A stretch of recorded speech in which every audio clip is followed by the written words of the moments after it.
আমি অঙ্গনবাড়ী কৰ্মীৰ মাহিলী পাৰিতোষিক। নমস্কাৰ, স্বাগতম জনাইছোঁ আপোনালোকক এখন নতুন ভিডিঅ'লৈ। তো বৰ্তমান আমাৰ ভাৰতবৰ্ষত বা অসমত অংগনবাড়ীৰ কৰ্মচাৰীলৈ বহুতো বেছি দৰমহা লৈ বহুতো বেছি চৰকাৰৰ লগত গণ্ডগোল চলি আছে বা ৰাইজৰ মানুহে বা অংগনবাড়ী কৰ্মী, আশা কৰ্মী, ৰান্ধনীসকলৰ দৰমহা, মাননি বৃদ্ধি, চেলাৰী ইনক্ৰিজ, পেঞ্চন সকলো কিবা লৈ বৰ্তমান আমাৰ ভাৰতবৰ্ষত বহুতো সকলো ৰাজ্যতে একে পৰিস্থিতি। অংগনবাড়ী কৰ্মীৰ দৰমহা বৃদ্ধি, আশা কৰ্মী, ৰান্ধনী কৰ্মীসকলৰ দৰমহা বৃদ্ধি, এককালীন সাহায্য প্ৰদান, এইবিলাক সকলো ধৰণৰ চৰকাৰৰ লগত তৰ্ক বিতৰ্ক চলি থাকে। প্ৰতিবাদী ধৰ্ণা কাৰ্যসূচী দেখা যায়। তো কি এখন অল ইণ্ডিয়া অংগনবাড়ী ফেডাৰেশ্যনৰ পৰা এখন সুপ্ৰিম কোৰ্টত নটিচ দিয়া হৈছিল যে অংগনবাড়ী কৰ্মীসকলৰ দৰমহা মাননি বৃদ্ধি কৰাৰ বাবে চৰকাৰৰ ওচৰত। তো সেই নটিচখন আপোনালোকৰ স্ক্ৰীণত দেখা পাইছে। তো এই স্ক্ৰীণখন এতিয়া আপুনি ভালকৈ ভিডিঅ'খন পজ কৰি আপুনি পঢ়ি ল'ব পাৰে যে এইখন অল ইণ্ডিয়া অংগনবাড়ী ফেডাৰেশ্যনৰ পৰা সুপ্ৰিম কোৰ্টৰ মাধ্যমত চৰকাৰৰ হাতলৈ পঠোৱাৰ চেষ্টা কৰা হৈছে। ঠিক আছে।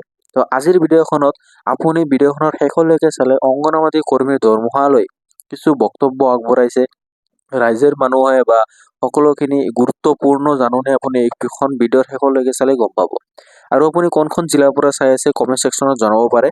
আপুনি অসমৰ কোনখন জিলাৰ পৰা চাই আছে কমেণ্ট ছেকশ্যন এখন জনাব নাপাহৰিব। আৰু ভিডিঅ'খন যদি ভাল লাগি থাকে ভিডিঅ'খন লাইক কৰি চেনেলখন ছাবস্ক্ৰাইব কৰিব এনেকুৱা ধৰণৰ ভিডিঅ' চোৱাৰ বাবে। আৰু যদি ভিডিঅ'খন আপুনি ফেচবুকত চাই আছে ফেচবুকত ফ'ল' কৰি ল'ব। আপোন ঘৰ আঁচনিৰ অধীনত এতিয়ালৈকে ৪৭,২৭৭ গৰাকী চৰকাৰী কৰ্মচাৰীলৈ আমি ৭০৬.৫ কোটি টকাৰ সুতৰ ৰাজসাহায্য প্ৰদান কৰিছোঁ আৰু ইয়াৰ জৰিয়তে কৰ্মচাৰীসকলক ৭,৩৭৪ কোটি টকাৰ গৃহ ঋণ লাভ কৰাত সহায় কৰিছে। আপোন বাহন এই আঁচনিৰ অধীনত ১০.৭৬ কোটি টকাৰ সুদ সাহায্য হিচাপে মঞ্জুৰ কৰা হৈছে। ইয়াৰ দ্বাৰা ৬,৭২০ গৰাকী চৰকাৰী কৰ্মচাৰী উপকৃত হৈছে।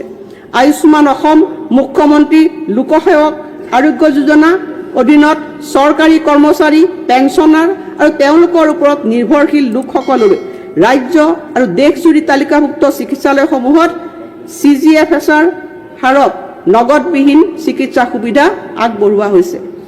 ভাৰত চৰকাৰৰ পদক্ষেপৰ লগত সংগতি ৰাখি নিশ্চিত অনুমেয় অৱসৰকালীন সুবিধা প্ৰদান কৰিবলৈ আমি এক ইউনিফাইড পেঞ্চন আঁচনি প্ৰৱৰ্তন কৰাৰ লগতে ৰাজ্য চৰকাৰৰ কৰ্মচাৰীৰ বাবে ৮ম দৰমহা আয়োগ গঠন কৰিছোঁ।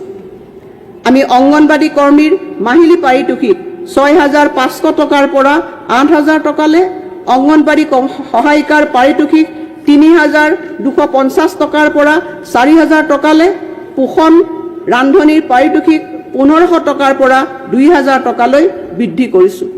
একেদৰে আশা কৰ্মীসকলৰ পাৰিতোষিক ৩,০০০ টকাৰ পৰা ৪,০০০ টকালৈ বৃদ্ধি কৰা হৈছে আৰু আশা ছুপাৰভাইজাৰসকলৰ পাৰিতোষিক ৯,০০০ টকাৰ পৰা ১০,৫০০ টকালৈ বৃদ্ধি কৰা হৈছে।